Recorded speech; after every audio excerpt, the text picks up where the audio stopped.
naririnig nyo ba ako? So, hindi ako magmamics. Papakita ko sa inyo ang aking realistic day na without camera. So, ito ang aking buhay kapag without camera. So, syempre, nag-edit lang ako ng aking pang-post. Tapos may panggulo dito. Oh. May panggulo siya. Baka akala nyo kasi ako ay prinsesa, no? I'm not a Disney princess.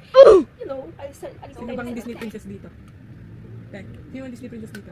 So, nag-edit lang ako ng aking pang-post for later. Ito yung kahapon. And ganyan ko lang siya edit kasi super duper pagod ako kahapon. Hindi ako nakapag-vlog kahapon kasi ang daming kaganapan kahapon. So, ako ay tapos na mag-edit. Ang gagawin ko ngayon is charge muna natin ito.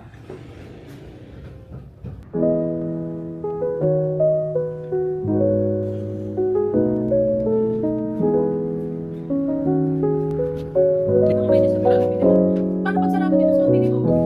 Ang pinaka-video? Wala pa tayo sa akin.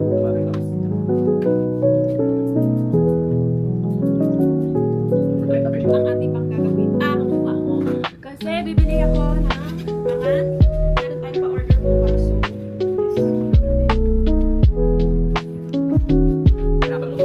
Ang asawa. ito na kami. And kailangan natin. Kasi, actually, dapat mamaya pa kami. Oy, si Boboy!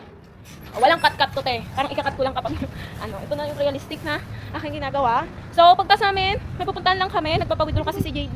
And then, pupunta na kami sa mamamalengke na. Kasama ko si Wes. Kasi siya talaga yung kasama.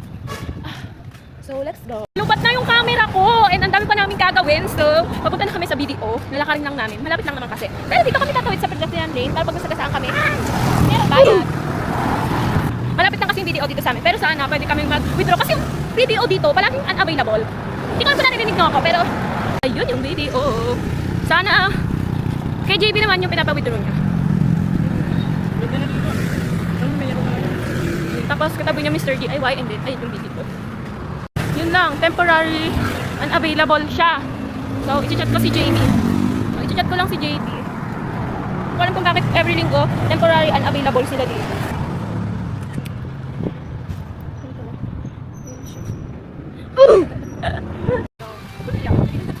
Wala mo ng bread ko lang. Sino sa kabila?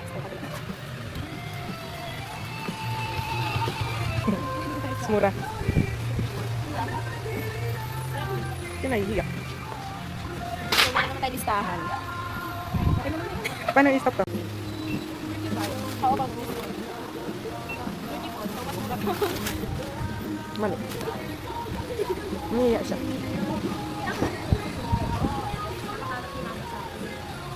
Guys, pauwi na kami.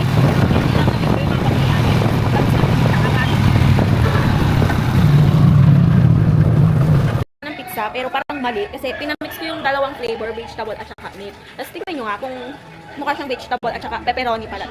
Yun ba siya? Pepperoni and vegetable. Meron naman siyang pepperoni pero I don't think so na vegetable to kasi parang meat. Oh, ikaw na detect niya. Guys, tama na yung in-order natin na pizza. Kasi pepperoni at vegetable gusto ko. Kain na dito! Okay, kain na dito!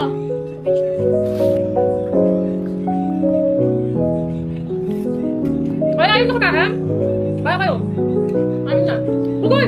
Wala na, kurupit mo na lang nakita sa plate ko! Eh?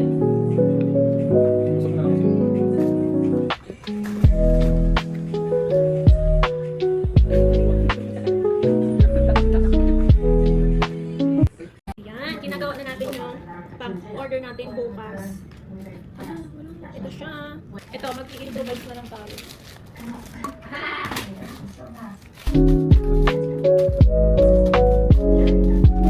Kasi nakuha ko ng parchment paper.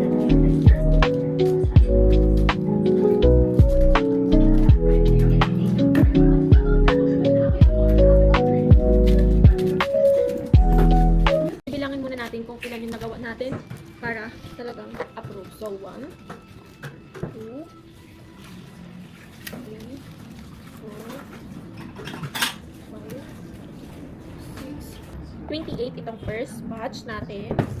48, so 48 pieces yung nagawa natin. And titignan natin kung mauubos ba siya bukas. Pero kung hindi mo siya mauubos, pwede naman in-order next day kasi naka-chiller naman siya. So, guys, hindi pa doon natatapos ang ating kapagulan ngayon dahil ang next ko naman gagawin is ako ay magtatatak kasi nakabili ako ng pantatak. I mean, nagpagawa ako ng pantatak from Blooms and So sa orange up pala, Blooms in Yellow. And then, super ganda niya kasi ganyan siya sa loob. Kasi ako, una pinagawa ko kasi sticker. Tapos, yung sticker nahihirapan ako lalo na pag nagpa-packaging ako. Yung oras ng pagdidikit ng sticker, super duper hirap. So, I realized na bumili na lang ng pantatak and then may kasama na siyang ink. Yung binili ko is yung quick dry ink na pwede sa lahat sa plastic glossy. And nabili ko lang to halagang halagang 600, 700 pesos kasama na yung ink niya. So, maganda naman yung ano niya, yung kinalabasan niya, natutuwa ko kasi hindi nasayang yung pera ko. Hindi pa kasi ako nakakapagpagawa ng pinaka-packaging ko kasi hindi ko pa siya maharap. Ako yung mag-layout nun. So, ito na lang muna. Maganda rin naman to, pantatak. Kasi, sabi ko sa sarili ko, kapag magbibusiness ako, gusto ko yung packaging ko, nandoon yung brand ko. So, nagawa ko naman siya. So, yun. Patatak muna. Sa inyo, ito na yung packaging natin. Rice and roll kasi kung nanonood kayo sa aking mga mini vlog, yes, mga 2 weeks na ata akong nagaganto. Mag-3 weeks na ngayon.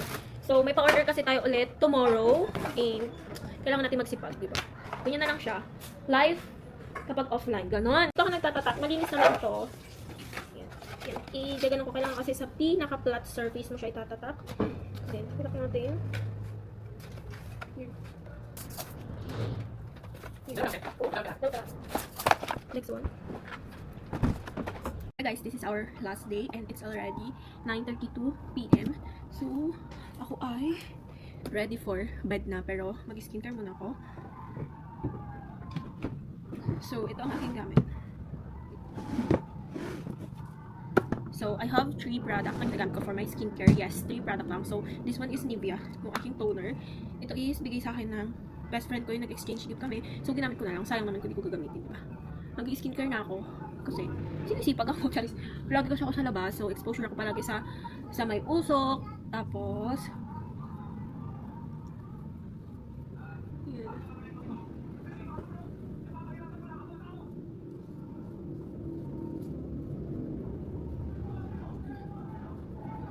ganun ako mag-skincare. Lahat talaga is nilalagyan ko. So, pagkatapos ko mag-skincare, papatuyuin ko lang siya. And then, gagamitin ko itong Garnier na vitamin C nila. And look at the texture. Kita nyo? Diba? Sobrang ano lang yan. Smooth lang niya ilagay sa mukha.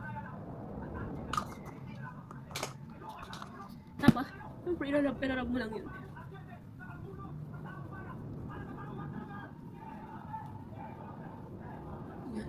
And then, for my last skincare routine, this one is eye cream.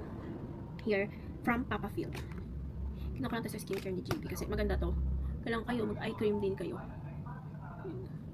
Hindi lang nga ina-apply ko. Yan. Diba? And for my last one is sa lips ko dahil medyo dry siya because nag-aircon kasi kayo harangin.